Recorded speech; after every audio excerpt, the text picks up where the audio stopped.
అంటే ధర్మరాజు అప్పటికీ ఒక ధర్మం చెప్పాడు, వద్దు, ఎవరు జూదమాడాలో వాళ్ళు ఆడుకోవాలి, అంతేకాని మళ్ళీ నీ పనుపున శకుని ఆడటం ఏమిటి, అలా వద్దన్నాడు. వినలేదు దుర్యోధనుడు.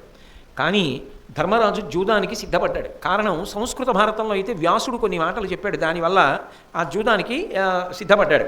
సిద్ధపడి ఆట ప్రారంభమైంది. ప్రారంభమైన తర్వాత ఒక్కొక్కటి పణంగా పెట్టడం మొదలుపెట్టాడు ధర్మరాజు. అది చివరికి ఏమైపోయిందంటే, అన్నం వడ్డించే పాత్రల దగ్గర నుంచి ధన కనక వస్తు వాహనాలన్నింటినీ కూడా ఓడిపోయాడు. అన్నిటినీ ఓడిపోయిన తర్వాత ఇంకది ఏ తీవ్రస్థాయికి వెళ్ళిపోతోంది అంటే, అప్పటికే భీముడు ఊగిపోతున్నాడు. పాండవులు సమస్తాన్ని కోల్పోయారు, కట్టు బట్టలతో మిగిలిపోయారు. ఆ బట్టలు కూడా తీసుకోమనే స్థాయికి వచ్చేసింది. అది పౌరుష ప్రతాపాల దగ్గరికి వెళ్ళేటప్పటికి సభలోనే ఎంత ఉద్రిక్తతైనా ఏర్పడి కలహమునకు కారణమైపోతోంది. అందరూ కూర్చుని చూస్తున్నా విదురుడు వెంటనే జోక్యం చేసుకున్నాడు. జోక్యం చేసుకుని ఆయన అన్నాడు, కలుడీ దుర్యోధనుడెగ్గులతోడన యుద్ధవిల్లి గోమాయు ఋతంబులు వించే దుర్నిమిత్తంబులు పెక్కులు ఉట్టెవీని పుట్టిన వేళన్. ఓ ధృతరాష్ట్ర మహారాజా, జాగ్రత్తగా విను. వీడు పరమ దుర్మార్గుడు ఈ దుర్యోధనుడు. వీడికి రాజసూయాగానికి వెళ్ళి వచ్చినప్పటి నుంచి కూడా పాండవుల ఐశ్వర్యాన్ని ఎలా కాజేయాలన్న కుతంత్రంలోనే ఉన్నాడు. వీడు పుట్టినప్పుడే అనేకమైనటువంటి దుశ్శకునములు కనపడ్డాయి. వీడు పుట్టినప్పుడు నక్కలు చాలా పెద్దగా అరిచాయి. కాబట్టి ఇన్ని దుర్నిమిత్తములు ఏర్పడినటువంటి కొడుకు, ఇటువంటి కొడుకుని నువ్వు ఇంకా చేరతీసి పుత్రప్రేమతో దురభిమానంతో వాడిని దగ్గర పెట్టుకోవడం మంచిది కాదు. చెయ్యరాని పనులు చేస్తున్నాడు. శకుని అడ్డుపెట్టి పాండవుల యొక్క సమస్తాన్ని కబళించాడు. రాజ్యలక్ష్మి నుండి సమస్తం పొందాడు. ఇది చాలా ప్రమాదం. ధర్మాత్ములైన పాండవుల దగ్గర ఇలా మోసం చేయడం దారుణమైన విషయం.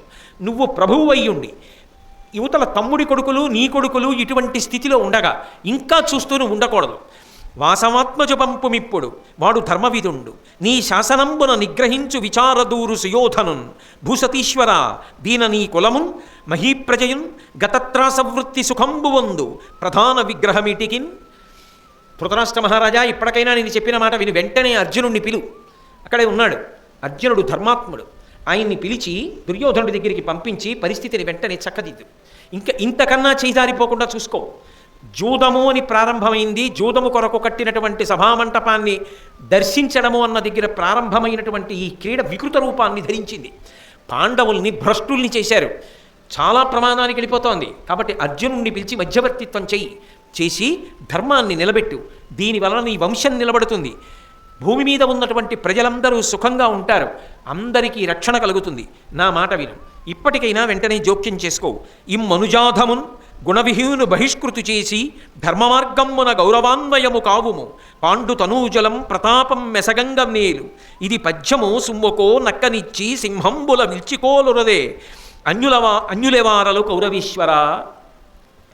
ఎంత స్పష్టంగా, ఎక్కడా మొహమాటం లేకుండా నిర్మోహమాటంగా ఇంకొక అంగుళం కూడా ప్రమాదానికి చేరువగా ముందుకి జరగడానికి వీల్లేదని విదురుడు సర్వశక్తులు ఒడ్డి మాట్లాడుతున్నాడు. ఈ మనుజాధమున్ గుణవిహీను బహిష్కృతు చేసి, మనుజాధముడు ఈ దుర్యోధనుడు, వీడిని బహిష్కృతుణ్ణి చెయ్యి. వెంటనే రాజ్య బహిష్కారం విధించి బయటికి పంపించేసేయి.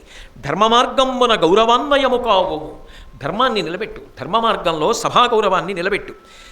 పాండవుల్ని కాపాడు. పాండవ తనూజలం ప్రతాపం మెసగంగనేలు. పాండవుల్ని దగ్గర పెట్టుకొని వాళ్ళ ప్రతాపాన్ని అడ్డు పెట్టుకొని ధర్మ మార్గంలో ఈ భూమినంతటినీ పరిపాలన చెయ్యి. ఇది పద్యము సుమ్మకో. ఇది మంచి మార్గము సుమా. నక్కనిచ్చి సింహంబుల విల్చికోలురరే. ఎక్కడైనా లోకంలో ఒక నక్కనిచ్చేసి సింహాల్ని కొనుక్కోవచ్చు అన్నారనుకోండి, అంతకన్నా మంచి బేరం ఉంటుందా? ఒక్క నక్కనిచ్చి 10 సింహాల్ని కొనుక్కోవచ్చు. ఇప్పుడు నీ అదృష్టం. ఒక్క దుర్యోధనుడి వదిలిపెట్టేయి, 5 సింహాల్లాంటి పాండవుల్ని దగ్గర పెట్టుకో. దుర్మార్గుడా, ఇంత కడుపు మంటరా నీకు? వాళ్ళు వృద్ధిలోకి వచ్చారని, రాజసూయాగం చేశారని శకుని అడ్డుపెట్టి మాయాజ్యూతం ఆడతావురా? ఆడి వాళ్ళ సంపదలన్నింటినీ కూడా పరిగ్రహిస్తావురా? నిజంగా జూతం ఆడాలంటే ఏదో ఓ కానుకల దగ్గర ఎక్కడో అయిపోవాలంతే. అంతేకాని రాజ్యాన్ని కూడా పణంగా పెట్టి తస్కరిస్తావా అని నువ్వు అనవద్దు. కాబట్టి ఇప్పటికైనా దుర్యోధనుడిని వదిలిపెట్టేసి పాండవులు 5 సింహములు, వాళ్ళని నీ వైపుకు తీసుకుని ధార్మికంగా ఈ రాజ్యాన్ని పరిపాలన చెయ్యి. ఇంతకన్నా నువ్వు మాట్లాడకుండా ఆలస్యం చేస్తే చాలా పెను ప్రమాదం ఏర్పడుతుంది ధృతరాష్ట్ర మహారాజా.